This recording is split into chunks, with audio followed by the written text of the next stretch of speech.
Hello students, myself CS Preeti Malik Singh. By qualification, I am company secretary, law graduate and master of commerce. देखिए आज जो date है वो है 7th of August 2020. जो मैं आपको रिवीजन करा रही हूँ वो रिवीजन आपका है कहीं ना कहीं CSEET के स्टूडेंट्स के लिए और टॉपिक का नाम है कंपनी लॉ. आज सेकंड डे है हमारा रिवीजन का. एक रिवीजन हम कल कर चुके हैं, आज सेकंड डे का हमारा लाइव रिवीजन चल रहा है.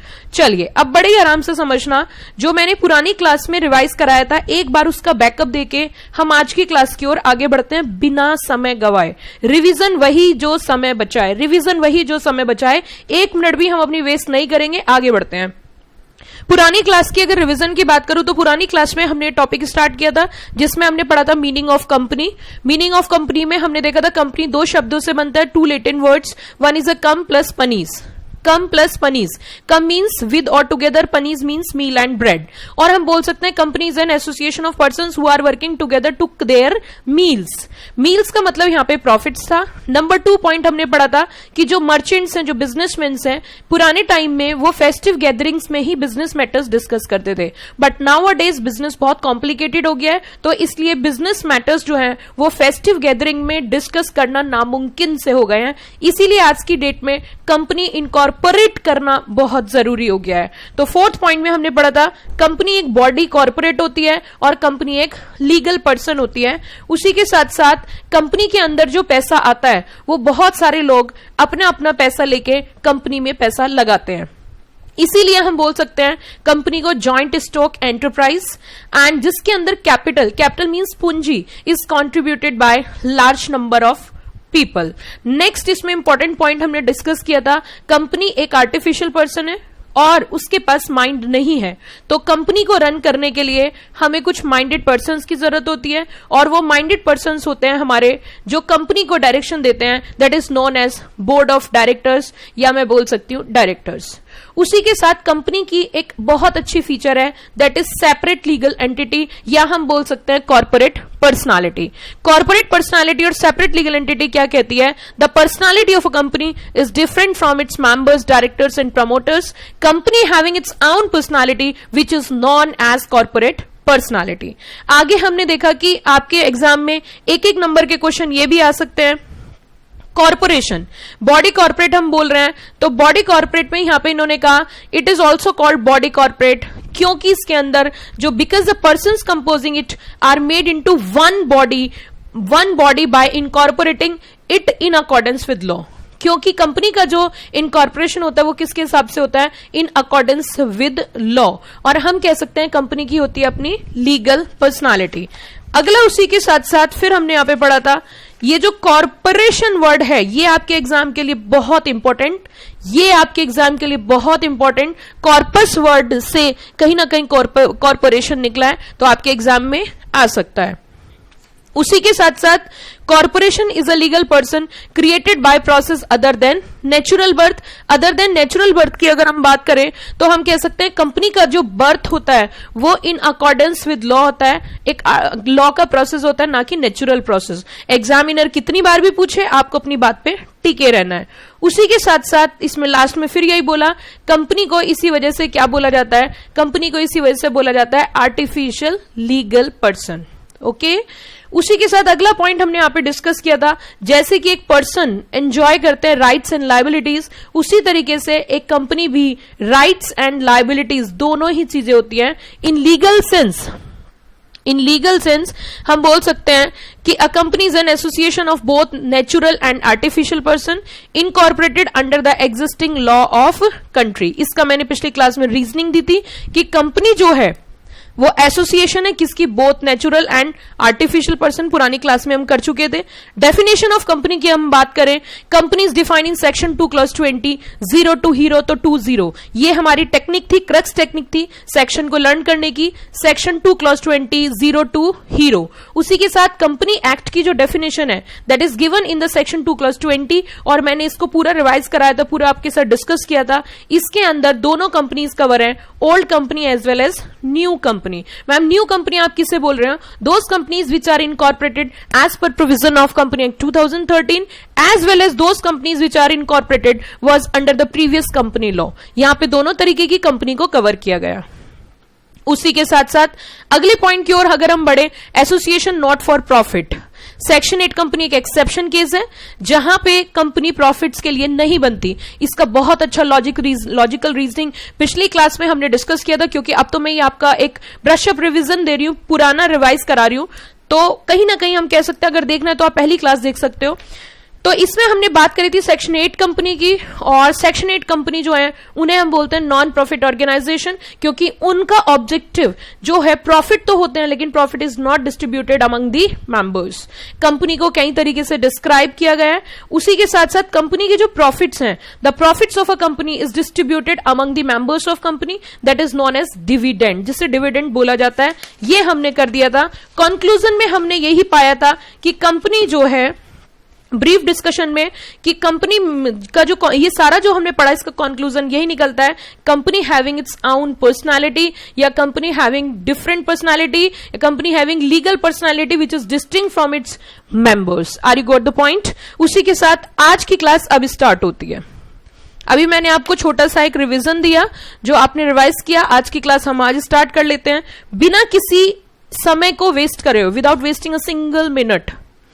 दूसरी चीज मुझे आपसे ये कहनी थी कि जो बच्चे अभी ये रिवीजन क्लास डेली बेसिस कर रहे हैं, उन्हें अगर नोट्स या फिर टेस्ट पेपर्स चाहिए तो वो जो स्क्रीन पे आपको नंबर शो हो रहा है, इस नंबर पे अपना व्हाट्सएप मैसेज ड्रॉप कर सकते हैं अपने नाम के साथ, ठीक है।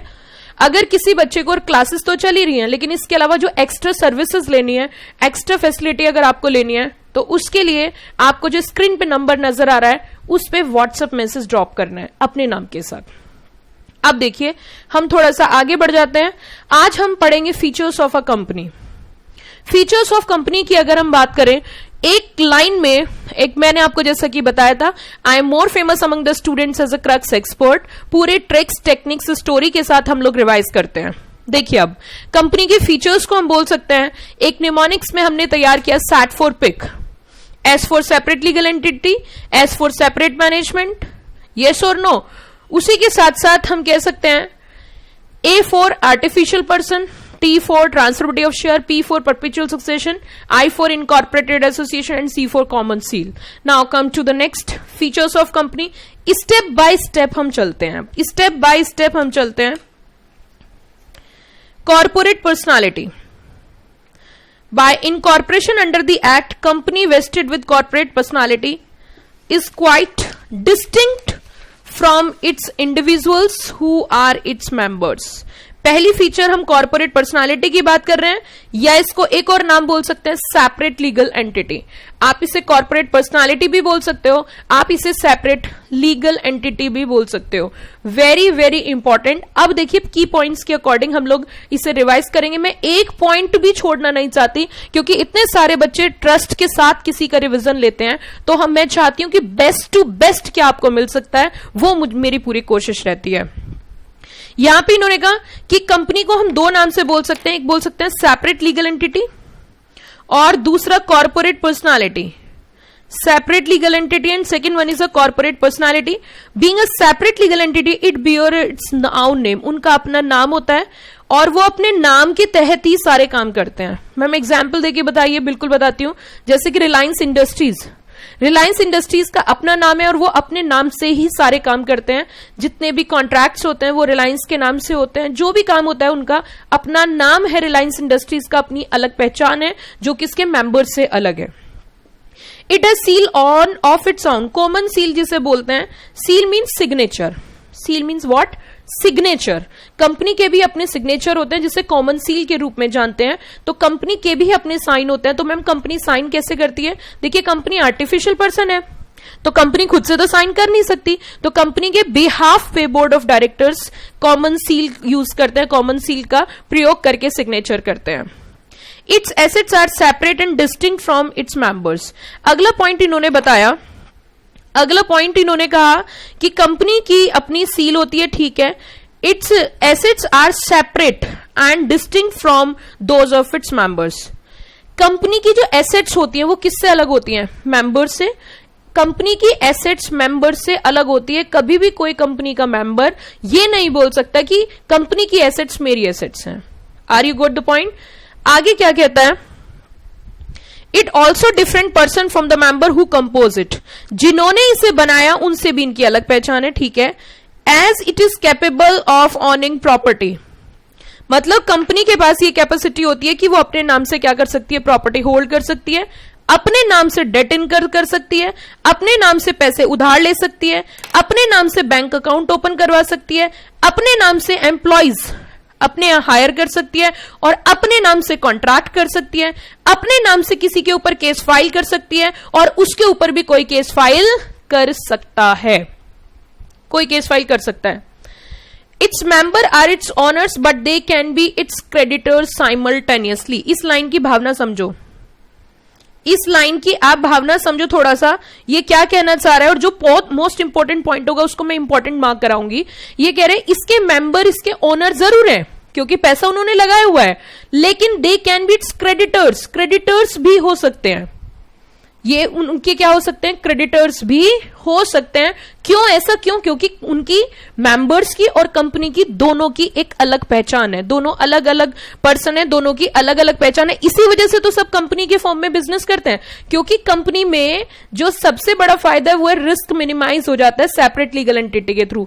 जो बिजनेस कर रहा है, जिसने बिजनेस स्टार्ट किया, वो और उसका बिजनेस दोनों की अलग पहचान है, जिसे हम बोलते हैं कि कंपनी की अपनी अलग एंटिटी है, उस पर्सन की अपनी अलग एंटिटी है। Share holder can not be held liable, yes it is very very very important point. Even यहां तक नहीं, ये एग्जीक्यूटिव में भी यहां से केस स्टडी आई हुई है, सिर्फ सीएस, ध्यान से सुनिए, सिर्फ CSEET में नहीं, सिर्फ CSEET में नहीं, इवन आपका जो सेकंड लेवल है CS एग्जीक्यूटिव, वहां पर भी यहां से क्वेश्चन बना हुआ है। वेरी वेरी इंपॉर्टेंट, मेरे हिसाब से बहुत इंपॉर्टेंट पॉइंट इस वाले पैराग्राफ का, बहुत इंपॉर्टेंट पॉइंट, इसको ध्यान से सुनिए। Share holder can not be held liable for the acts of company. Please मैं इस पे फोकस करूंगी, रिवीजन वही जो समय बचा है, लेकिन हमारी क्लैरिटी भी होनी चाहिए। A share holder can not be held liable for the acts of company. Okay, share holder company के एक्ट के लिए लायबल नहीं है, लेकिन अगली बात सुनिए, इवन ही होल्ड्स वर्चुअली, इस लाइन पे फोकस करने की जरूरत है, virtually the entire share capital, चाहे उसके पास पूरी की पूरी कैपिटल भी है। प्लीज ध्यान दीजिए मेरे पॉइंट पे, मैं बार बार फोकस कर रही हूं। Share holder can not be held liable for the acts of company even if, चाहे वो कंपनी की एंटायर कैपिटल भी होल्ड करता है, तब भी वो कंपनी के एक्ट के लिए लायबल नहीं है। मैम ऐसा क्यों बोल रहे हो? यही फायदा है सेपरेट लीगल एंटिटी का। मैं आपको एक छोटा सा एग्जांपल देती हूं, बड़े आराम से समझना। मैम समझ नहीं आया, प्लीज एक बार इस पे फोकस करिए। सपोज करो मिस्टर ए ने कोई कंपनी इनकॉर्पोरेट करी और उसने उसमें 1 लाख की कैपिटल इंट्रोड्यूस करी है, तो 1 लाख टोटली कैपिटल वो होल्ड कर रहा है। कल को कंपनी में अगर लॉसेस हो जाते हैं तो उन लॉसेस के लिए वो क्यों लायबल होगा? वो तो उतने के लिए लायबल है ना जितनी कैपिटल लगाई। यही तो है सेपरेट लीगल एंटिटी। तो इट मींस ये कह रहा है शेयर होल्डर, ऐसा मन में कई बार देखिए, कई बच्चे भावनाओं में खो जाते हैं, उनको ऐसा लगता है अरे ये तो कंपनी इसी नहीं बनाई है तो ये लायबल होना चाहिए। उसने कहा नहीं नहीं नहीं नहीं, कंपनी में चाहे उसने पूरी कैपिटल भी होल्ड कर रखी है, इवन इफ वो कंपनी के एक्ट के लिए लायबल नहीं है। बट पार्टनरशिप फर्म में ऐसा होता है। यही एक सबसे बड़ा फायदा, यही एक सबसे बड़ा प्लस पॉइंट है क्या बनाने का, कंपनी बनाने का, कि आप मेंटली फ्री होकर अपने बिजनेस में फोकस कर सकते हो, रिस्क मिनिमाइज कर सकते हो। The company does not hold it's property as an agent or trustee for its member, they cannot sue to enforce its right, nor they can be sued in respect of its liability। भैया company जो है as a trustee नहीं hold कर रही है आपकी property, उसकी तो अपनी अलग पहचान है, वो तो अपने आप में एक अलग पर्सन है। In other words, entity act like natural person, but only through designated person whose acts are processed with the ambit of law। ये लास्ट लाइन कुछ कह रही है, इसको भी थोड़ा सा समझ लेते हैं। इन्होंने कहा कि हम कह सकते हैं entity like a natural person, company के बारे में बोल रहा है। ये कंपनी जो है एज प्रोसेस ऑफ लॉ बनती है, ठीक है। Jurist person is in law also conferred with right obligation dealt with accordance with law. इन्होंने कहा इनके भी एक बिल्कुल उसी तरीके से राइट और लाइबिलिटीज होती है जैसे एक नॉर्मल पर्सन की होती है। आगे इन्होंने कहा in other words the entity act like natural person but only through a designated person. क्योंकि मैंने आपको बार बार बताया कंपनी क्या है, एक आर्टिफिशियल पर्सन है, तो वो खुद से काम नहीं कर सकते, तो उसको डेजिग्नेटेड पर्सन कौन होते हैं, बोर्ड ऑफ डायरेक्टर्स। और बोर्ड ऑफ डायरेक्टर्स की भी एक सीमा है, बोर्ड ऑफ डायरेक्टर्स को भी काम करने का उनके पास एक प्रिस्क्राइब प्रोसीजर है और एक प्रिस्क्राइब लिमिट है, और वो लिमिट दे रखी है आपकी कंपनी लॉ के अंदर। इट मींस जो कंपनी के डायरेक्टर्स कंपनी को डायरेक्शन देते हैं, कंपनी के बिहाफ पे बहुत सारे एक्ट एक्सरसाइज करते हैं, उनके लिए भी सीमा है, उनके लिए भी प्रोसीजर है, उनके लिए भी प्रिस्क्राइब लॉ है, और वो है company act 2013। It means companies to be regulated in accordance with the provision of the company act 2013, and उसको रेगुलेट कौन करते हैं, उसको चलाते कौन है, उसको डायरेक्शन कौन देते हैं, वो जिम्मेदारी है कंपनी के बोर्ड ऑफ डायरेक्टर्स की। एक बार इसको पूरे को रिवाइज करते हैं, पूरे के पूरे पॉइंट को हम रिवाइज कर लेते हैं, जल्दी से की पॉइंट्स लर्न करते हैं, क्योंकि आपका एमसीक्यू बेस्ड पेपर आना है। Key points play a very very important role in your exam. Separate legal entity अपने नाम से सारे काम करती है, उसका अपना एक कॉर्पोरेट नेम होता है। मैंने एग्जांपल दिया like Reliance industry, it has seal of its own, seal means signature. Its assets are separate and distinct from its members. Company की जो एसेट्स हैं वो मेंबर से एकदम अलग होती हैं। उसी के साथ साथ it is also a different person from member who compose it, जिन्होंने इसे बनाया उनसे भी इनकी एक अलग पहचान है। इसी वजह से ये अपने नाम से प्रॉपर्टी ओन कर सकती है, अपने नाम से बोरोविंग कर सकती है, अपने नाम से बैंक अकाउंट ओपन कर सकती है, अपने नाम से एम्प्लॉयज हायर कर सकती है, अपने नाम से कॉन्ट्रैक्ट कर सकती है, अपने नाम से किसी के ऊपर केस फाइल कर सकती है, और इसके ऊपर भी कोई और केस फाइल कर सकता है। इन्होंने कहा कि मेंबर हालांकि हम कह सकते हैं ऑन करते हैं प्रॉपर्टी, बट ये क्रेडिटर्स भी हो सकते हैं, क्योंकि कंपनी की और मेंबर्स की क्या है, कंपनी की अपनी क्या है, सेपरेट लीगल एंटिटी। दूसरा नाम हम इसे कॉर्पोरेट पर्सनालिटी भी बोलते हैं। Share holders can not be held liable for the acts of company. ये पॉइंट वेरी वेरी इंपॉर्टेंट इस वाले टॉपिक का जो मैं पढ़ा रही हूं। शेयर होल्डर, इवन यहां नहीं एग्जीक्यूटिव में भी आया, शेयर होल्डर लायबल नहीं है, किसके लिए, कंपनी के लिए, चाहे वो एंटायर कैपिटल भी होल्ड करते हैं। उसी के साथ साथ कंपनी की अगर हम बात करें, कंपनी एक नेचुरल पर्सन की तरह एक्ट करती है, बट नेचुरल पर्सन की तरह ही उसकी ऑब्लिगेशंस और राइट्स हैं, बट क्योंकि उसके पास हम कह सकते हैं माइंड नहीं है, तो वो एक डेजिग्नेटेड पर्सन के थ्रू काम करती है, और उनका भी एक प्रिस्क्राइब प्रोसीजर है जो कि कंपनी एक्ट 2013। उसी के साथ हम आगे बढ़ते हैं बिना टाइम वेस्ट करे। इसकी एक बहुत फेमस केस स्टडी है सैलमन वर्सेस सैलमन। केस के फैक्ट्स हमें याद करने, क्योंकि एमसीक्यू बेस्ड फैक्ट्स हमारे एग्जाम में आ सकते हैं, ठीक है।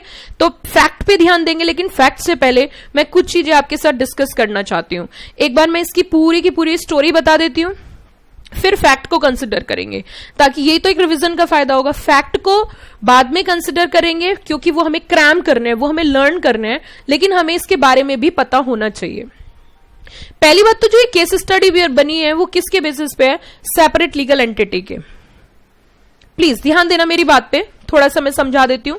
सेपरेट लीगल एंटिटी के बेसिस पे कहीं ना कहीं ये केस स्टडी ड्राफ्ट की गई है, और ये बात प्रूव की गई है इस केस स्टडी के थ्रू कि कंपनी की एक सेपरेट एंटिटी होती है which is all together different from its members who are composing it. ठीक है, अब इसका थोड़ा सा डिस्कशन करने की स्टोरी टाइप में मैं आपको बताती हूं। मिस्टर सैलमन नाम का जो व्यक्ति था, उसका अपना एक शूज का बिजनेस था, लेदर का बिजनेस था, मर्चेंट था, वो बिजनेसमैन था। उन्होंने क्या किया, अपना पूरा जो सोल प्रोप्राइटर, अपना एक इंडिविजुअल बिजनेस जो चला रहे थे अपने नाम से, उन्होंने पूरा का पूरा बिजनेस ट्रांसफर कर दिया, एक कंपनी बनाई, और कंपनी बनाई सैलमन कंपनी लिमिटेड के नाम से। ठीक है, बिल्कुल भावनाओं में नहीं जाना है। बहुत सारे बच्चे यहाँ पे भावनाओं में चले जाते हैं, तो वो कहीं ना कहीं उनके साथ प्रॉब्लम हो जाती है। उन्होंने किस चीज का बिजनेस बनाया, मर्चेंट का जो एक लेदर मर्चेंट थे, बूट मैन्युफैक्चरर थे, उनका अपना एक व्यापार था। उन्होंने अपना सारा का सारा व्यापार किसमें किया, एक कंपनी को ट्रांसफर कर दिया, और कंपनी का नाम रखा salmon company limited. Salmon company limited के अंदर डायरेक्टर, सैलमन कंपनी लिमिटेड के अंदर जो मेंबर्स थे वो पूरी की पूरी सैलमन की फैमिली ही थी, खुद सैलमन, उनके बच्चे। ठीक है, कोई दिक्कत नहीं। पूरा का पूरा जो सेटलमेंट हुआ, अब बताइए पूरा बिजनेस उठा के कंपनी को दिया है। हालांकि company is composed bye mister salmon, yes it's okay, but company having distinct entity which is all together different from mister salmon, yes और नो, ये मिस्टर सैलमन ये कंपनी है। तो अब कंपनी को जब इन्होंने अपना बिजनेस ट्रांसफर किया, तो कंपनी क्या मिस्टर सैलमन को कंसिडरेशन देगी या नहीं देगी? क्या कंपनी मिस्टर सैलमन को कंसिडरेशन देगी या नहीं देगी? आंसर इज यस मैम, देगी। ठीक है। जो टोटल कंसिडरेशन की बात हुई उसमें अभी फिगर्स बाद में याद करेंगे, फिगर्स बाद में याद करेंगे, ध्यान देना मेरी बात। तो जो कंसिडरेशन की बात हुई वो कुछ इस तरीके से हुई, कंपनी ने कहा सलमान साहब एक काम करो कि इसमें कुछ तो कैश ले लो, उन्होंने कहा ठीक है जी। कुछ आप सिक्योर डिबेंचर्स ले लो, उन्होंने कहा ठीक है जी। कुछ आप शेयर्स ले लो, उन्होंने कहा ठीक है जी। बात समझ में आ गई, कोई दिक्कत नहीं है। अब आगे चल के कंपनी रन हो रही थी, जिस समय बिजनेस ट्रांसफर किया सब चीजें की वो बिल्कुल प्रॉपर सॉल्वेंट था, कोई दिक्कत नहीं थी। बट आगे चल के फ्यूचर में ये कंपनी जो है फाइनेंशियल क्राइसिस से गुजरने लगी और इसकी जो लायबिलिटीज है वो एसेट्स को एक्सीड कर गई। इसकी जो लायबिलिटीज है वो किसे एक्सीड कर गई, उसकी एसेट्स को। अब लायबिलिटी किस तरीके की हो सकती है, एक लायबिलिटी तो वही है, कौन, सिक्योर डिबेंचर मतलब मिस्टर सलमान, वो भी तो एक लायबिलिटी है। दूसरा आउटसाइडर्स भी थे। अब आउटसाइडर्स को यहां पे एक आपत्ति हुई, यहां पे एक प्रॉब्लम हुई। आउटसाइडर्स ने बोला कि हमें जो पेमेंट मिलेगा वो मिस्टर सलमान से पहले मिलेगा। आउटसाइडर्स जो थे उन्होंने क्या बोला, जो अनसिक्योर्ड क्रेडिटर्स थे उन्होंने कहा पहले पेमेंट हमें मिलना चाहिए क्योंकि ये कंपनी तो मिस्टर सलमान की है। ऐसा करके उन्होंने कोर्ट में बोला। कोर्ट ने कहा तुम बिल्कुल गलत हो, यहां पे जो एक कंपनी और मिस्टर सलमान दोनों अलग हैं और मिस्टर सलमान के पास सिक्योर्ड डिबेंचर्स हैं। तो सिक्योर्ड डिबेंचर्स का, सिक्योर्ड लायबिलिटी का यही फायदा होता है, सिक्योरिटी का यही फायदा होता है कि उनको प्रायोरिटी मिलती है। प्रायोरिटी किससे मिलती है, अनसिक्योर्ड से। तो पहले पेमेंट किसे होगा, पहले पेमेंट जो होगा वो होगा कहीं ना कहीं मिस्टर सलमान को। और यहां पे बात प्रूव हुई कि सेपरेट लीगल एंटिटी होती है, companies all together different from its members. अब देखो मेरी बात सुनो, अभी भी बहुत डिटेल में अगर पढ़ना है 40 to 45 मिनट्स में मैंने केस स्टडी डिस्कस कर रखी है और यूट्यूब चैनल पे आपको मिस्टर सलमान केस स्टडी के नाम से मेरी पढ़ाई हुई केस स्टडी मिल जाएगी। माफी चाहती हूं, बहुत डिटेल में नहीं जा सकती, समय सीमा है मेरे सामने, मुझे बच्चों को रिवीजन कराना है और रिवीजन वही जो समय बचाए। अभी भी फिर से कह रही हूं, किसी को और डिटेल में जाना है तो यूट्यूब पे ऑलरेडी है, आप उसमें जा सकते हो। अब मैं आपको एग्जाम के पॉइंट ऑफ व्यू से रिवीजन करा रही हूं। अब एग्जाम के पॉइंट ऑफ व्यू से फैक्ट्स देखना, क्या क्या आपके एग्जाम में आ सकता है। The case of Salomon company limited has clearly established principle once a company has been validly constituted. जब कंपनी एक बार वैलिडली कॉन्स्टिट्यूट हो जाती है, किसके तहत, कंपनी एक्ट के तहत, इट बिकम्स लीगल पर्सन। तो वो क्या बन जाती है, लीगल पर्सन, जो किससे अलग होती है, उसके मेंबर से जो उसे बनाते हैं। इट डजंट मैटर चाहे उनका स्मॉल प्रोपोर्शन है या ज्यादा प्रोपोर्शन है, उससे कोई फर्क नहीं पड़ता। It is immaterial whether any member has a large or small proportion of shares and whether he hold the shares beneficially or mere trustee.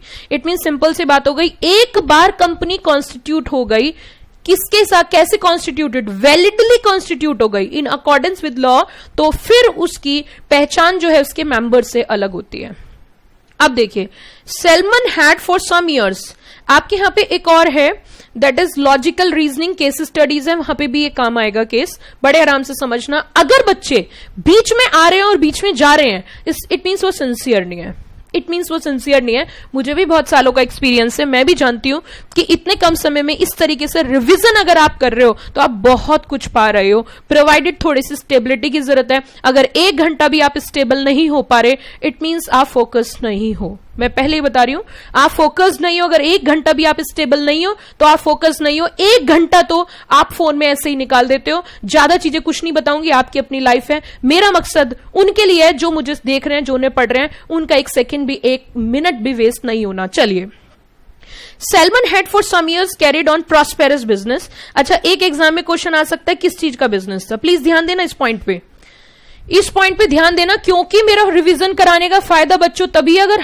जितना भी आपका पेपर है उसमें आउट ऑफ आउट लेके आते हो तो लगेगा कि हाँ मैंने आपको रिवीजन कराया था, तो मैंने आपको रिवीजन कराया था, मुझे भी थोड़ी सी फीलिंग आएगी कि मैंने बच्चों को रिवीजन कराया था इनके आउट ऑफ आउट। और बहुत ईजी टास्क है, बहुत ईजी टास्क है। चलिए आगे बढ़ते हैं, जल्दी बताइए सलमान का किस चीज का बिजनेस था, प्लीज आपके एग्जाम में पॉइंट आ सकते हैं। सलमान का किसका बिजनेस था, 4-5 पॉइंट्स दे देंगे। तो किस चीज का बिजनेस था, leather merchant and boot manufacturer. Okay, आगे देखिए, he form limited company consisting himself, his wife, his daughter and 4 son. पूरी की पूरी फैमिली के साथ उन्होंने कंपनी इनकॉर्पोरेट करी थी। ये आपके एग्जाम में क्वेश्चन आ सकता है। जल्दी बताइए, सलमान कंपनी के अंदर कौन कौन था, आवाज आनी चाहिए। जो बच्चे मुझे लाइव देख रहे हैं प्लीज आप कमेंट करके बता सकते हो कौन कौन था, पूरी फैमिली थी, कौन, जल्दी जल्दी। His wife, his daughter and his 4 sons. समय बहुत कम है, स्पीड से। कौन कौन था उनकी फैमिली में? His wife, his daughter and his 4 sons. Okay, as a shareholder वो क्या थे? वो क्या बने थे कंपनी के अंदर? Share holders. और उन्होंने क्या सब्सक्राइब किया था? Shares. So that actual cash paid as capital was 0.7। Okay, आगे देखिए। सेलमन ने अपना बिजनेस, पूरा का पूरा बिजनेस सेल कर दिया। किसको? कंपनी को। ये ध्यान देने वाला पॉइंट है, please focus on this point. कितनी कंसिडरेशन देना पड़ेगा कंपनी को? 0.38782। प्लीज आपके एग्जाम में ये आ सकते हैं, ध्यान दीजिए इस पॉइंट पे, ध्यान दीजिए आप इस पॉइंट पे। 0.38782 जो कंसिडरेशन अमाउंट है, मतलब जो कंपनी को पेमेंट करना है, वो कितना है? 0.38782। ओके, एक बच्चे का क्वेश्चन उठ गया, मैम एक बात बताइए, हम इंडिया में, हम हिंदुस्तान में, हम पौंड की बात क्यों करें? हम क्यों पढ़े ये फिगर्स? हम पढ़ेंगे क्योंकि इसका भी रीजनिंग मेरे पास है, और वो रीजनिंग मैं दे ही देती हूं, हालांकि मेरे पास समय की कमी है, फिर भी आप क्या याद रखोगे? वाह वाह वाह। मैं बता देती हूं कि आपको बाहर की केस स्टडी, पौंड वगैरह हम क्यों पढ़ते हैं। आप जब एग्जीक्यूटिव में आओगे तो एग्जीक्यूटिव में आपको एक चैप्टर पढ़ना होगा, उस चैप्टर का नाम होगा इंटरप्रिटेशन ऑफ स्टैट्यूट्स। और इंटरप्रिटेशन ऑफ स्टैट्यूट्स के अंदर हम पढ़ेंगे कि हम कुछ एक्सटर्नल एड ले सकते हैं, हम कुछ एक्सटर्नल मदद कर ले सकते हैं लॉ को इंटरप्रेट करने में, और उसमें डिसाइडेड केस स्टडी या फॉरेन डिसीजंस होता है। ध्यान रखना मेरी बात, जब आप एग्जीक्यूटिव में आओगे, एग्जीक्यूटिव में आपका एक पेपर होगा, उस पेपर के अंदर, जेआईजीएल के पेपर के अंदर इंटरप्रिटेशन ऑफ स्टैट्यूट्स नाम से चैप्टर पढ़ोगे, और उस चैप्टर के अंदर है कि अगर आपको लॉ को पढ़ना है, लॉ को समझना है, तो आप क्या कर सकते हो? External aid and foreign decisions की मदद से आप केस को सॉल्व कर सकते हो जो ऑलरेडी डिसाइडेड केस है। चलिए, हम कह रहे थे कि मैम एग्जाम में हमारा जो क्वेश्चन आ सकता है वो क्या आ सकता है? 0.38782। ये फिगर आपको लर्न करनी है। उनकी टोटल कैपिटल है 40,000 की। Okay, in part payment purchase money for business sold to the company, debentures of amount 10,000। Please ध्यान दीजिए अगली लाइन पे। 38782 टोटल पेमेंट करना था, जिसमें से 10,000 के क्या दिए हैं? Secure debentures. Please, secure debentures. बचे कितने? 28782। ठीक है मैम। आगे उन्होंने 20,000 के शेयर्स दे दिए हैं कंपनी ने, 20,000 के शेयर्स दे दिए हैं कंपनी ने, और रेस्ट ऑफ द पेमेंट जो किया है वो कैश किया है। भाई और बहनों, ये देखिए 0.8782 cash payment, cash payment. Total consideration जल्दी जल्दी बताइए फटाफट से, बहुत ज्यादा समय हमारे पास नहीं है। टोटल कंसिडरेशन अब बताओ जल्दी से कितना था? 38782। Yes ma'am. ओके, नंबर 1 क्या पे किया उन्होंने? 10,000 के सिक्योर डिबेंचर, 20,000 के शेयर्स, एंड बचा कितना? 8782 का कैश। ये फिगर आपको याद करनी है आपके एग्जाम में, क्योंकि एमसीक्यू क्वेश्चन आपके एग्जाम में आ सकती है। चलिए आगे बढ़ते हैं। Salmon was the managing director and 2 of his son is directors. ये पॉइंट भी आपके एग्जाम में आ सकता है। मिस्टर सेलमन जो थे वो एमडी थे, और उनके जो बच्चे हैं, दोनों लड़के हैं, वो क्या थे? डायरेक्टर्स थे। अगले पॉइंट की ओर हम कह सकते हैं शेयर होल्डर्स भी उसी की फैमिली के लोग हैं, और शेयर होल्डर्स भी और डायरेक्टर्स भी उसी की फैमिली के लोग हैं। तो आपको भावनाओं में नहीं जाना, फिर भी कंपनी की क्या है? सेपरेट लीगल एंटिटी है या नहीं है? आवाज आनी चाहिए। क्या कंपनी की सेपरेट लीगल एंटिटी है या नहीं है? आवाज आनी चाहिए सब बच्चों से, है या नहीं है? यस, जल्दी बताइए मुझे, है या नहीं है? यस और नो, यस और नो। ओके, आगे बढ़ते हैं। अगले स्टेज में हम देखते हैं कंपनी इस समय बुरी स्थिति से गुजर रही है। Company ran into difficulties and debenture holders appointed a receiver and company went into liquidation. Okay, company liquidation, company की आर्थिक स्थिति बहुत खराब हो गई है। मैं जानती हूं बहुत सारे बच्चे ऐसे हैं जो साउथ के हैं, उनको थोड़ी सी दिक्कत होती है हिंदी समझने में, बट ट्राई टू अंडरस्टैंड। मुझे इंग्लिश बोलनी आती है, बट बहुत सारे बच्चे ऐसे हैं जिन्हें फ्लुएंट इंग्लिश में भी प्रॉब्लम होती है। इसीलिए मेरी मजबूरी है कि मुझे एक ऐसी भाषा का प्रयोग करना है जिससे सभी बच्चों की एक कॉमन अंडरस्टैंडिंग बनी रहे। आगे बढ़ते हैं। It means the company ran into financial difficulties, but यहां देखने वाली बात क्या है कि टोटल एसेट्स ऑफ कंपनी, ये आपके एग्जाम में आ सकता है। Total assets of the company amounted to 6050। सिर्फ एसेट्स कितने की हैं? 6050, बट लाइबिलिटीज टोटल कितनी हो गई? 18,000। कैसे मैम, कैसे मैम? जल्दी बताइए कैसे? 10,000 की सिक्योरिटी बेंचर जो सेलमन के पास है, और 8,000 के जो है अनसिक्योर ट्रेड क्रेडिटर्स है। स्थिति देखो कैसे पहुंच गई है, खराब कैसे हुई है। एसेट्स कितनी है? 6050 की, और लाइबिलिटी कितनी है? 10K plus 8,000। It means total हो गई 18,000। जल्दी बताइए क्या एसेट्स जो है वो लाइबिलिटीज से कम है ना?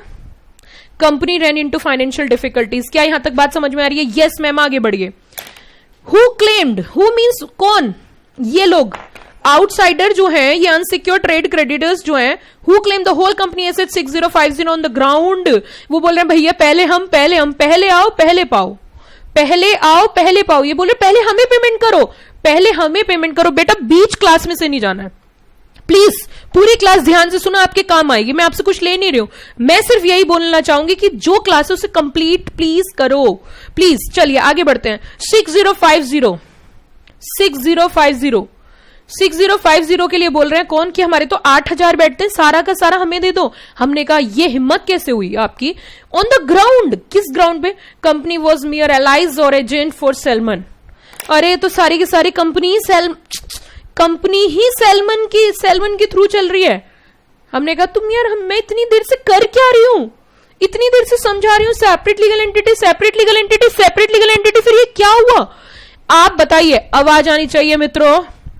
क्या ये व्यक्ति गलत है नहीं है? क्या इन्होंने जो रीजनिंग लिए गलत ही नहीं थी? क्योंकि कंपनी जो इनकॉर्पोरेट हुई है as per provision of valid, हम कह सकते हैं as per provision of company law, company act, and validly constituted. एक शब्द हमने शुरू में पढ़ा था, वैलिडली कॉन्स्टिट्यूटेड। क्या कंपनी की और सैल्मन की सेपरेटली, क्या कंपनी की यहां पे सेपरेट लीगल एंटिटी है या नहीं है? Which is all together different from mister salmon and his family, it's members who composing it. क्या डिफरेंट है या नहीं है? आवाज आनी चाहिए। तो बताइए क्या ये गलत है या नहीं है? क्या इसको सारा पैसा दे देना चाहिए? आवाज आनी चाहिए। क्या इसको सारा पैसा दे देना चाहिए? मैम आंसर इज नो, नहीं देना चाहिए, because this company is validly constituted as per provision of law, irrespective of the fact either the entire capital is hold by Salomon family or the directors of mister Salomon family. हाँ, समझ आया? तो हम कह सकते हैं they were entitled to payment of their debts in priority to debentures. They further pleaded Salomon as principal beneficiary was ultimately responsible. मतलब Salomon को रिस्पॉन्सिबल ठहरा रहे हैं। मैम रुकिए, मैम 1 मिनट के लिए रुकिए, अभी हम क्या पढ़ के आए पीछे? इवन याद करो प्लीज, जागो ग्राहक जागो। हाँ, सो क्यों जाते हो बीच में? पुरानी बातें याद करो। अभी जो पढ़ाई थी थोड़ी देर पहले, मैंने क्या बोला था? चाहे शेयर होल्डर, हाँ आवाज आई, चाहे share holder entire capital hold करते हैं, स्टिल फिर भी वो कंपनी के एक्ट के लिए लायबल नहीं होंगे। ये देखिए, the further pleaded that Salomon as principal beneficiary was it ultimately responsible for the debts incurred by his agent or trustee on his behalf. Wrong prescription. Okay, आगे क्या कहते हैं? लॉर्डशिप मतलब कोर्ट क्या कहती है? Memorandum is duly signed registered through only 7 shares subscribers, okay, and it is incorporated as company. अब case में कुछ बचा नहीं है, मैं सीधा कंक्लूजन पे आ जाती हूँ। सीधा कंक्लूजन ये है कि इसमें जो फैक्ट्स है वो मैंने क्लियर कर दिए, इसके बाद जस्ट रीड रह जाएगा। हम लास्ट में यही बोल सकते हैं कि यहाँ पे पहले मिस्टर सैल्मन को मिलेगा, क्योंकि mister salmon secured debenture holder है, तो उनको पहले मिलेगा। किससे? आउटसाइडर, अनसिक्योर्ड, या हम कह सकते हैं अनसिक्योर्ड ट्रेड क्रेडिटर से पहले उनको पेमेंट दिया जाएगा, क्योंकि ये company as per prescribe procedure of law incorporate हुई है। That's it, over and out. उसी के साथ साथ हम नेक्स्ट पॉइंट पे बढ़ते हैं, लिमिटेड लायबिलिटी। प्लीज ध्यान देना, लिमिटेड लायबिलिटी नेक्स्ट पॉइंट है। इसमें एक ली वर्सेस ली का केस है, ली वर्सेस ली एयर फार्मिंग। ये केस आप सेल्फ रीड कर सकते हो, इसमें सिंपल से पॉइंट्स हैं, इसी की तरज पे, इसी के बेसिस पे भी वो केस है। उसमें मिस्टर ली जो है वो कंपनी के एम्प्लॉय भी होते हैं, कंपनी के चीफ पायलट भी होते हैं, लेकिन उनकी मृत्यु हो जाती है, उनकी डेथ हो जाती है, and her wife claim for compensation to the company, but company बोलती है कि वो तो दोनों सेम ही है, बट ऐसा नहीं होता, सेपरेट लीगल एंटिटी का भी वहां पे कॉन्सेप्ट है, जस्ट रीड आप कर सकते हो। अगले कॉन्सेप्ट की ओर बढ़ते हैं हम, नेक्स्ट फीचर कंपनी की limited liability. Next feature company की लिमिटेड लायबिलिटी। अच्छा, लिमिटेड लायबिलिटी का मतलब यहां पे क्या है? सबसे बढ़िया फायदा यहां पे यही है कि अगर एक कंपनी के अंदर आप शेयर होल्ड करते हो तो जितनी वैल्यू का शेयर है आप सिर्फ उतने के लिए लायबल हो, उससे ऊपर आप 1 रुपए के लिए भी लायबल नहीं हो। सबसे बड़ा फायदा यही है। बट हम अगर पार्टनरशिप फर्म के अंदर पार्टनर बनते हैं तो वहां पे रहती है हमारी अनलिमिटेड लायबिलिटी। पार्टनरशिप फर्म में कुछ ऐसा ही होता है, चले तो चांद तक और ना चले तो शाम तक। तो देखिए, the privilege benefit of limited liability for the business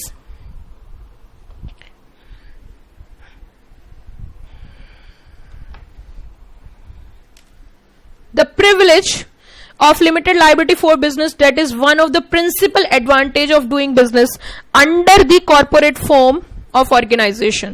It means limited liability अपने आप में एक बहुत बड़ा एडवांटेज है. आप इस पॉइंट को नोट कर सकते हो.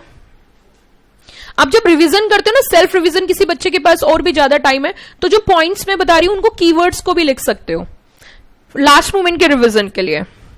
Company being a separate person, owner of its assets and bound by its liability.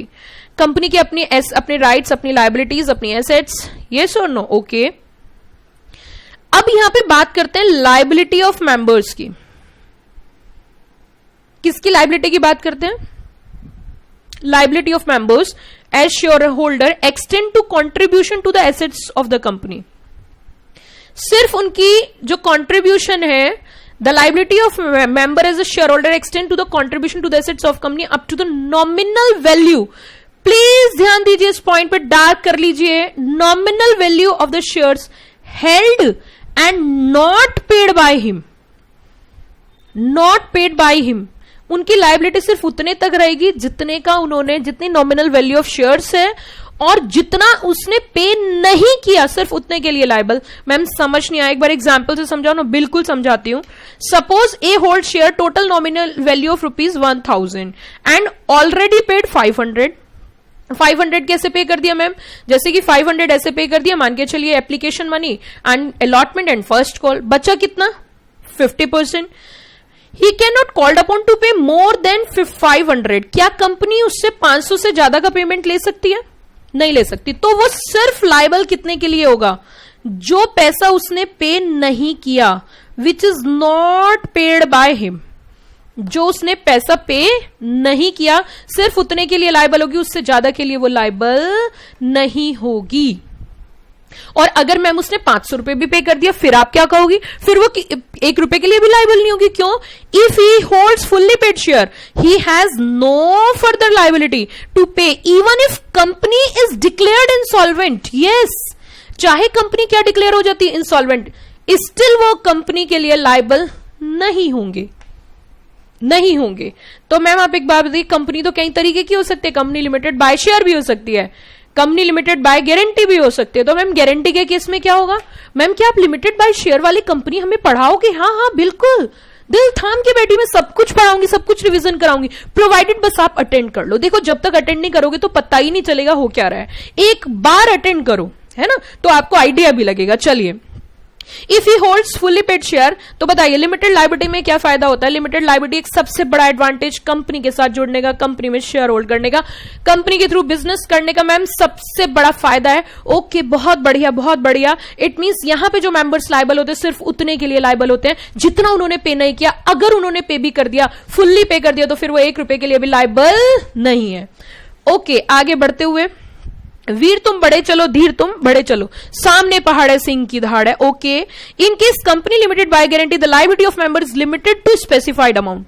आपके एग्जाम में क्वेश्चन आ सकता है, ध्यान दीजिए प्लीज प्लीज प्लीज प्लीज, ध्यान दीजिए. जागो ग्राहक जागो. गारंटी के केस में जितनी अमाउंट की उन्होंने गारंटी दे रखी है मेमोरेंडम के अंदर, सिर्फ उतने के लिए लायबल होंगे, उससे ऊपर के लिए लायबल नहीं होंगे. चलिए, अब मैं यहां पे आपके काम के पॉइंट एक और बताने जा रही हूं. बड़े ही आराम से समझना, बड़े ही आराम से समझना. मैम एक बात बताइए, क्या कभी ऐसा हो सकता है? मैम मैम प्लीज एक बात बताइए ना, क्या कभी ऐसा हो सकता है कि कंपनी में जो मेंबर्स हैं उनकी लायबिलिटी अनलिमिटेड हो जाए? Ma'am is it possible? क्या कभी ऐसा हो सकता है? हाँ बिल्कुल हो सकता है. जब ऐसी स्थिति उत्पन्न होती है उसे बोलते हैं एक्सेप्शनल सिचुएशन. क्या बोलते हैं उसे? Exceptional situation. तो मैम ऐसा कब कब होता है? होता तो कई सारे पॉइंट्स में है, लेकिन वो उतना डिटेल में मैं यहां जाऊंगी नहीं. क्यों नहीं जाऊंगी? क्योंकि मुझे एग्जीक्यूटिव में भी तो आपको पढ़ना ही है ना, तो वहां पे डिटेल में पढ़ेंगे. यहाँ पे अभी उतना पढ़ते हैं जितना हमारे एग्जाम के लिए जरूरी है, क्योंकि रिवीजन वही जो समय बचाए. ओके, तो हम कह सकते हैं there are however some statutory exceptions to the principle of limited liability. क्या कभी ऐसी स्थिति उत्पन्न हो सकती है? उस स्थिति में जब मेंबर्स की लायबिलिटी अनलिमिटेड हो जाए. जनरली क्या होता है? मेंबर्स की लायबिलिटी लिमिटेड होती है up to the value not paid by him, nominal value तक, या फिर गारंटी अमाउंट तक. मैम ऐसी स्थिति बताइए जिस स्थिति में मेंबर की लाइबिलिटी अनलिमिटेड हो जाती है और वो पर्सनली लाइबल होता है। बिल्कुल मैं बताती हूं आपको, कंपनी एक्ट के अंदर प्रोविजन है कि अगर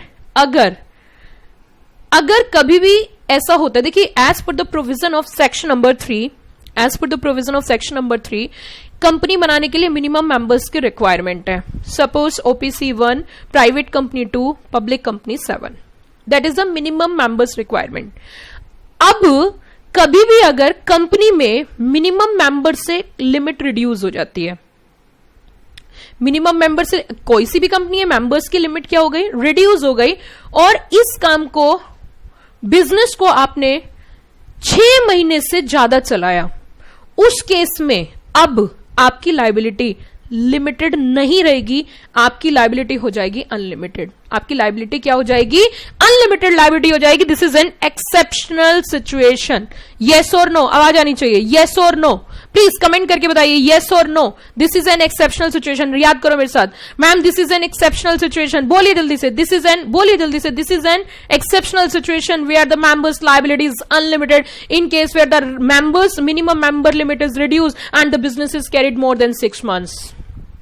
6 महीने से ज्यादा आप बिजनेस को करते हो तो आपकी लाइबिलिटी हो जाएगी अनलिमिटेड लाइबिलिटी। क्या ये पॉइंट याद हो गया?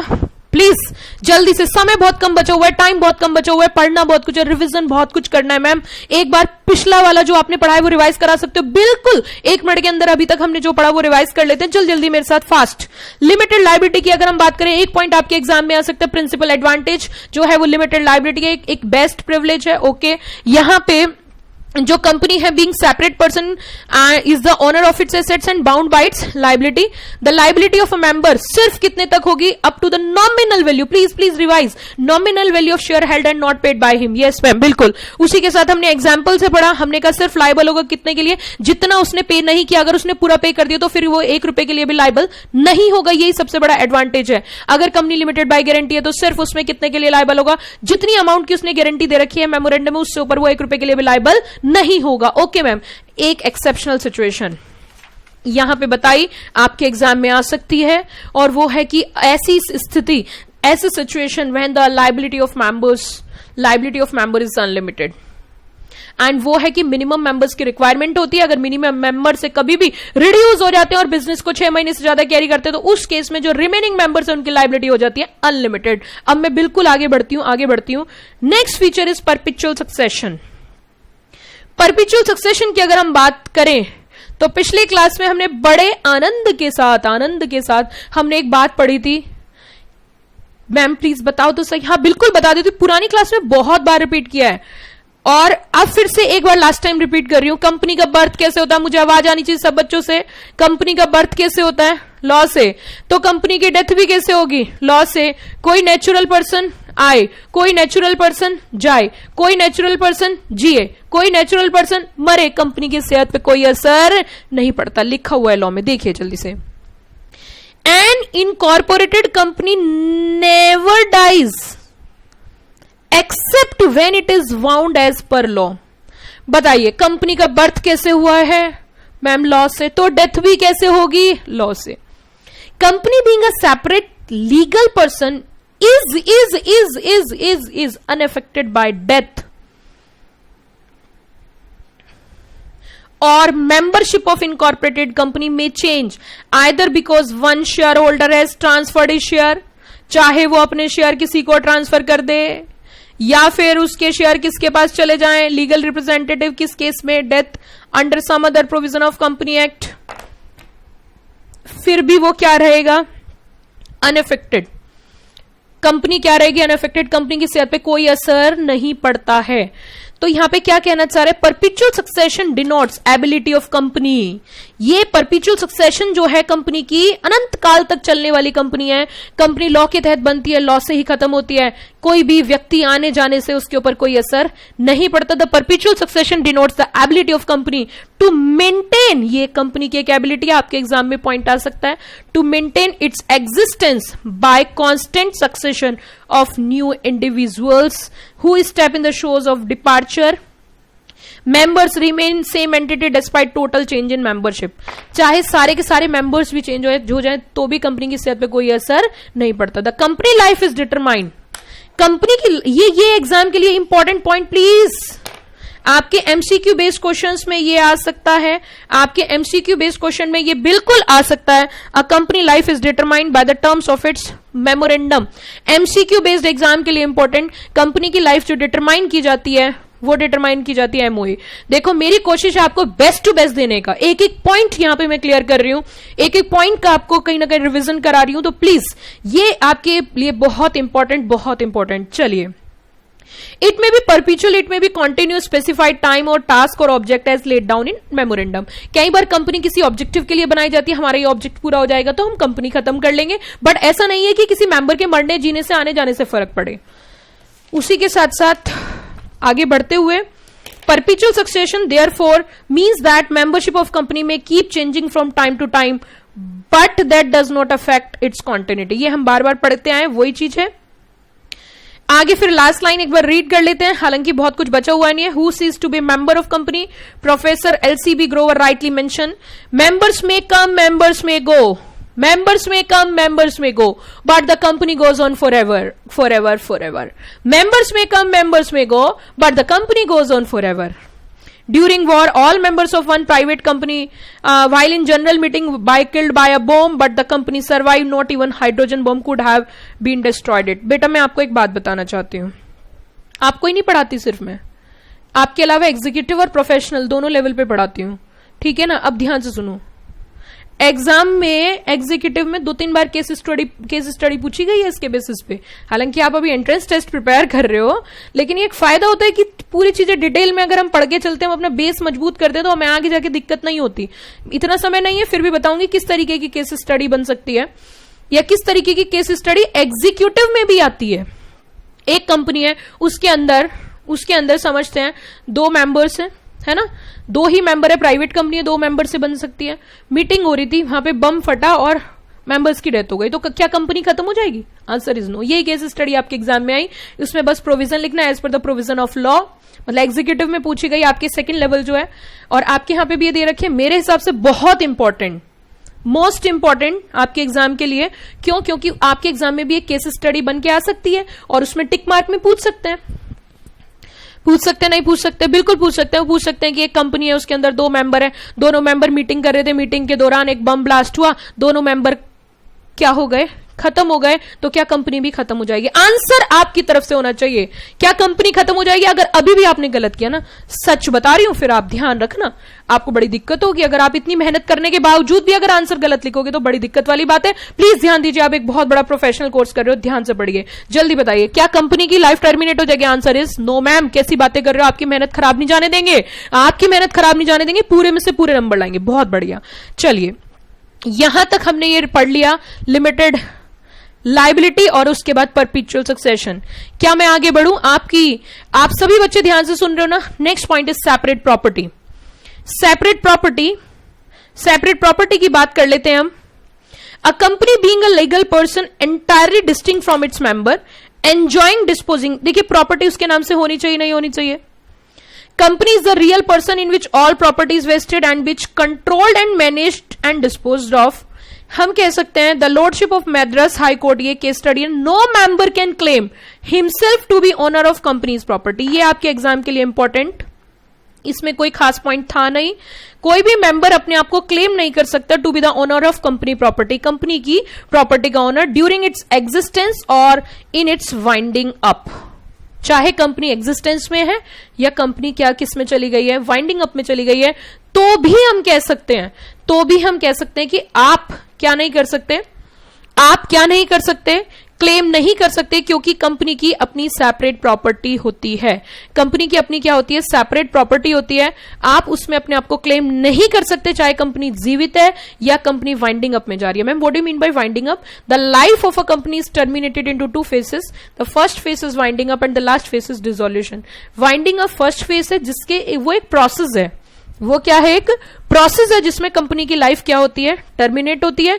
और सेकंड जो डिसोल्यूशन वो ऑर्डर आता है, वहां कंप्लीटली जब तक वाइंडिंग अप है तब तक कंपनी की एग्जिस्टेंस है, लेकिन जैसे डिसोल्यूशन हो जाता है तो कंपनी की एग्जिस्टेंस खत्म हो जाती है। कुछ इस तरीके से समझिए, जैसे एक व्यक्ति है जैसे एक व्यक्ति है और वो बीमार है तो हम कह सकते हैं स्थिति खराब है, और डेथ हो जाती है तो कंप्लीटली खत्म। तो बीमार it means winding up, and death हो जाना इज अ डिसोल्यूशन। तो हम कह सकते हैं कि यहां पे कोई भी मेंबर क्लेम नहीं कर सकता अपनी, ये नहीं बोल सकती कि प्रॉपर्टी का मैं ओनर हूं, चाहे कंपनी एग्जिस्टेंस में है या कंपनी वाइंडिंग अप में है। उसी के साथ साथ लास्ट इस पॉइंट का जो आपके एग्जाम में आ सकता है, ए member does not even have an insurable interest. ये नहीं है कि कोई इंश्योरेंस का पेमेंट आएगा तो उन्हीं के नाम से आ जाएगा in the property of the company. Property destroy हो जाती है तो इंश्योरेंस करा के रखते हैं, तो ऐसा नहीं है कि अगर वो इंश्योरेंस जो इंश्योरेंस अमाउंट है आप ले लोगे, ऐसा नहीं होगा। क्यों? कंपनी की अपनी कैपेसिटी है, कंपनी अपने नाम से प्रॉपर्टी है, तो कंपनी के नाम से ही इंश्योरेंस प्रीमियम आएगा, आप उसको क्लेम नहीं कर सकते। उसी के साथ बच्चों हमारी सेपरेट प्रॉपर्टी का कॉन्सेप्ट भी क्या हो जाता है, खत्म हो जाता है। अब थोड़ा सा हम लोग आगे बढ़ते हैं। Transferability of shares. Transferability of shares की अगर मैं बात करूं, सेट 4 पिक में जो मैं आपको फीचर्स बता रही थी, सेट 4 पिक, तो उसमें टी जो पॉइंट था, सेट 4 पिक हमारा निमोनिक्स है जिससे हम सारी फीचर्स पढ़ते हैं, उसमें हमारा एक पॉइंट है T. T for what? Transferability of share. It means transfer करने की एबिलिटी। ट्रांसफर करने की एबिलिटी, एक एक पॉइंट में बहुत मेहनत कर रखी है, एक एक पॉइंट से मैंने पॉइंट बना रखा है, आपके पैटर्न के बेसिस पे नोट्स ड्राफ्ट कर रखे हैं, आपके पैटर्न के बेसिस पे रिवीजन करा रही हूं। बस आपको ध्यान से सुनना है और पेशेंस रखने हैं, और पेशेंस रखने हैं। इतना बड़ा कोर्स कर रहे हो, अगर 1 घंटा भी सही से नहीं पढ़ पा रहे तो क्या कर पा रहे हो, ये मैं नहीं समझती। पता नहीं आजकल के बच्चों के अंदर, बहुत सारे बच्चों के अंदर पेशेंस है और पढ़ रहे हैं, तो उनके लिए हमेशा ध्यान रखना, सक्सेस जरूर मिलेगी। Transferability of shares. The capital of a company is divided into parts called shares. Exam में बिल्कुल क्वेश्चन आ सकता है। कंपनी की जो कैपिटल है वो छोटे छोटे टुकड़ों में बटी होती है, कोई भी आके ले सकता है ना, पैसे पे कर सकते, पे करके। तो it means the capital of a company is distributed among the share holders, है ना। The capital of a company is divided into parts, छोटे छोटे पार्ट्स में डिवाइड करते हैं, जिसे हम क्या बोलते हैं, शेयर्स। पहली बात मैं बता देती हूं, शेयर्स क्या होती है, movable property and subject to certain conditions, freely transferable. अब मैं यहां पे एक पॉइंट बताना चाहूंगी, आगे के लिए एड ऑन करना चाहूंगी कि कंपनी प्राइवेट कंपनी है, शेयर्स वहां पे भी ट्रांसफर होते हैं, बट वहां पे फ्रीली ट्रांसफरेबल नहीं होते हैं, वहां फ्रीली ट्रांसफरेबल नहीं होते हैं। The shares are said to be movable property and subject to certain conditions, freely transferable नहीं होते हैं, वहां फ्रीली हम ट्रांसफर शेयर्स को नहीं कर सकते हैं वन पर्सन टू अनदर, वहां कुछ कंडीशंस होती हैं लेकिन ट्रांसफर होते हैं, क्योंकि ट्रांसफरेबिलिटी तो कंपनी की फीचर है। अगर प्राइवेट कंपनी में शेयर ट्रांसफर नहीं होंगे तो वो कैसी कंपनी है, क्योंकि कंपनी होने के लिए ही सबसे पहले क्या होना जरूरी है, ट्रांसफरेबिलिटी होना जरूरी है। यस मैम, बिल्कुल सही कहा आपने। तो इट मींस हम कह सकते हैं कि कंपनी में जो शेयर्स है वो क्या हो सकते, शेयर्स क्या है, मूवेबल है। मूव मतलब 1 पर्सन टू अनदर मूव हो सकते हैं। ओके मैम, कोई भी शेयर होल्डर को परमानेंट अटैच होने की कंपनी के साथ जरूरत नहीं है, वो कभी भी अपने शेयर्स किसको क्या कर सकता है, ट्रांसफर कर सकता है। इजीली ट्रांसफरेबल, यहां पे इजीली क्या हो जाते हैं, ट्रांसफर हो जाते हैं। कंपनी एक्ट के तहत हम कह सकते हैं शेयर्स क्या होती है, देखो ये कीवर्ड है, शेयर्स क्या है, movable property, and shares held by members are movable property can be transferred from one person to another in a manner provided by the articles। अब यहां पे एक पॉइंट आया है articles. Ma'am what do you mean by article? Article of association, आगे detail में हम लोग को पढ़ना है। अभी के लिए इतना ही ध्यान रखिए, कंपनी को जो इंटरनली रेगुलेट करता है, इंटरनल रूल्स एंड रेगुलेशंस होते हैं, वो किसके अंदर होते हैं, आर्टिकल ऑफ एसोसिएशन। आपके एग्जाम में क्वेश्चन पूछ सकता है कि जो शेयर्स ट्रांसफर होते हैं उसकी मैनर कहां पे होती है, तो manner is mention in the article of association. आगे, easily sell in the market. अब मेंबर में सेल शेयर्स ओपन मार्केट में भी सेल कर सकते हो एंड उससे पैसे ले सकते हो, और मार्केट में शेयर करने के लिए, सेल करने के लिए हम किसका बेनिफिट ले सकते हैं, स्टॉक एक्सचेंज का। तो स्टॉक एक्सचेंज के थ्रू एडिक्वेट फैसिलिटीज होती हैं और उसके थ्रू हम क्या कर सकते हैं, सेल एंड परचेज कर सकते हैं। उसी के साथ साथ आजकल इलेक्ट्रॉनिक मोड में भी शेयर्स ट्रांसफर होते हैं, हम through depository participants instead of physical transfer. यहां मैं बताना चाहूंगी कि शेयर्स 2 तरीके से ट्रांसफर कर सकते हैं, एक फिजिकल फॉर्मेट में, है ना, और एक इलेक्ट्रॉनिक फॉर्मेट में। तो जो इलेक्ट्रॉनिकली शेयर्स ट्रांसफर होते हैं वो होते हैं डीपी के through. DP is a depository participant, DP is a depository participant. Ma'am हमने तो डीपी आज से पहले सुना नहीं है, मैं बता देती हूं आपको, डिपॉजिटरी होती है। डिपॉजिटरी क्या है? डिपॉजिटरी एक बैंक की तरह काम करती है। जैसे बैंक में आप पैसे जमा करते हो, निकालते हो, इसी तरीके से डिपॉजिटरी के माध्यम से शेयर जमा होते हैं। शेयर्स को वहां पे हम रख सकते हैं इलेक्ट्रॉनिक फॉर्म में और वहां से सेल करते हैं, तो उतना ही वहां से बैलेंस कम हो जाता है। जैसे बैंक की बहुत सारी ब्रांचेस होती हैं, ऐसी डिपॉजिटरी के एजेंट के थ्रू जो काम करता है वो डीपी करता है। डिपॉजिटरी अगर बात करें तो ऑल ओवर इंडिया 2 है, एनएसडीएल एंड सीडीएसएल। बहुत डिटेल में मैं यहाँ पे नहीं जाऊंगी, आपके लेवल की बात नहीं है। पॉइंट आया तो मुझे थोड़ा सा बताना पड़ेगा, हालांकि मेरे पास समय नहीं है। फिर भी डीपी की अगर हम बात करें तो डीपी जो है वो आपको अपनी सिटी में मिल जाते हैं, जिनके थ्रू हम इलेक्ट्रॉनिक फॉर्म में शेयर्स की ट्रेडिंग कर सकते हैं, शेयर्स ले सकते हैं। शॉर्टकट में इतना ही बताना चाहूंगी कि डीपी जो है वो डिपॉजिटरी के बिहाफ पे काम करते हैं, है ना। जैसे बैंक का एक मेन बैंक हो गया, उसकी बहुत सारी ब्रांचेस होती है, इसी तरीके से डीपी आपकी हर सिटी में आप जाके डीपी के थ्रू क्या कर सकते हो, अपना अकाउंट ओपन कर सकते हो, शेयर्स की ट्रेडिंग कर सकते हैं। उसी के साथ साथ ये वाला टॉपिक भी हमारा खत्म हो जाता है, जो होता है हमारा ट्रांसफरेबिलिटी ऑफ शेयर। अब बचिए सिर्फ और सिर्फ 5 मिनट के अंदर मैं क्लास खत्म कर रही हूं।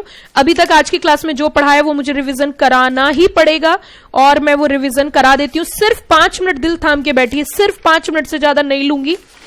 5 मिनट से ज्यादा मुझे आपके नहीं चाहिए, लेकिन 5 मिनट आपको प्लीज बैठना पड़ेगा, और नहीं बैठे तो देख लेना, फिर आप अच्छी बात नहीं होगी। Nature and features of company की हम बात करें तो हमने कंपनी की फीचर पढ़ी थी निमोनिक से SAT4 पिक। SAT4 पिक में हमने बहुत सारे पॉइंट पढ़े। कॉर्पोरेट पर्सनालिटी हमने पढ़ा, प्लीज एक बार मेरे साथ रिवाइज कर लीजिए प्लीज, 4 मिनट बची हैं अब। Being a separate legal entity bear its known, जिसे हम बोलते हैं सेपरेट लीगल एंटिटी। कंपनी की अपनी कॉमन सील, अपने सिग्नेचर होते हैं। उसी के साथ कंपनी किससे अलग होती है? अपने मेंबर्स से अलग होती है। कंपनी की सेपरेट लीगल एंटिटी होती है। कंपनी अपने नाम से प्रॉपर्टी ले सकती है, कंपनी अपने नाम से बोरोविंग कर सकती है, कंपनी का अपना बैंक अकाउंट होता है, कंपनी अपने नाम से एम्प्लॉय हायर कर सकती है, कंपनी अपने नाम से कॉन्ट्रैक्ट कर सकती है, कंपनी अपने नाम से केस कर सकती है, कंपनी के नाम पे भी केस कर सकते हैं। कंपनी के मेंबर ओनर हो सकते हैं, उसी के साथ साथ क्रेडिटर भी हो सकते हैं। चाहे share holder entire capital hold करता है, फिर भी वो कंपनी के एक्ट के लिए लायबल नहीं है। उसी के साथ साथ हम कह सकते हैं कंपनी मेंबर्स के बिहाफ पे एज ए ट्रस्टी काम नहीं करती। उसी के साथ कंपनी भी एक नेचुरल एंटिटी की तरह काम करती है, लेकिन उसके डेजिग्नेटेड पर्सन्स होते हैं और वो इन accordance with provision of law काम करती है। प्रोविजन ऑफ लॉ है हमारा कंपनी एक्ट 2013। हमने यहाँ पे केस स्टडी पढ़ी थी, केस स्टडी का नाम था salmon versus salmon company limited. एक बार कंपनी अगर वैलिडली कॉन्स्टिट्यूट हो गई तो कंपनी एक legal person distinct from its members होती है, और उसी के साथ चाहे किसी ने ज्यादा चाहे किसी ने कम शेयर लिया, उससे वो मैटर नहीं करता। उसी के साथ हमने यहाँ पे करा था कि एक सैलमन नाम का व्यक्ति था, उसका बिजनेस था lead leather merchant and boot manufacturer का। Okay ma'am. उसी के साथ उसने जो कंपनी फॉर्म करी थी वो अपनी फैमिली के साथ करी थी। कौन कौन था फैमिली में? उसकी वाइफ, उसके डॉटर, उसके 4 बच्चे शेयर होल्डर थे। उन्होंने सबने शेयर होल्ड कर रखे थे। टोटल कंसिडरेशन द 0.38782, जिसके अंदर 10,000 के सिक्योर डिबेंचर, 20,000 के शेयर्स एंड 8782 का कैश था, जो कि बहुत इंपॉर्टेंट है, फिगर याद करनी है। उसी के साथ कंपनी फाइनेंशियल क्राइसिस में जाती है। कंपनी की टोटल एसेट्स रह जाती है 6050, टोटल लाइबिलिटी होती है 18,000।